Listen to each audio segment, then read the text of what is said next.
بچوں کو کھجور نہیں کھلا رہے, اور کھجور ایسے کھاتے ہیں کہ میرا دل چاہتا ہے یار یہ بھی چھوڑ دو, نہیں کھاؤ, یہ ناشکری ہے. نبی نے فرمایا جس گھر میں کھجور ہے وہ گھر والے بھوکے نہیں ہیں, یعنی گھر میں ہر وقت کھجور ہونی چاہیے.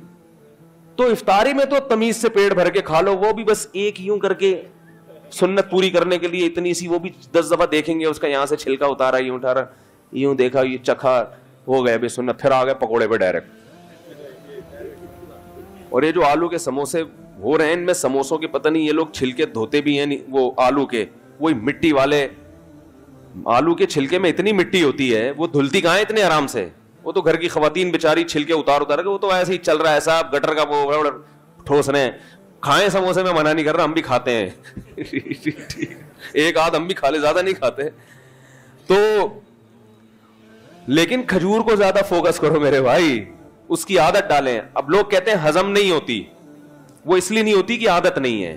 جب عادت ڈالیں گے ایک کے بعد دو, دو کے بعد تین, تین کے بعد چار, تو میں نے عربوں کو دیکھا ہے پوری پلیٹ بھری ہوئی ہوتی ہے کھجوروں کی, اور کھانا ان کا یہی ہوتا ہے پورا پلیٹ بھر کے کھا جاتے ہیں, کچھ بھی نہیں ہوتا. اور عربوں کی آپ رونق دیکھیں, وہ تو سست ہونے کی وجہ سے فیٹ آ رہا ہے ان میں, ورنہ عرب کی تو خوبصورتی, عرب کی صحت اور دماغ, یہ تو مثالی ہوا کرتا تھا کسی زمانے میں.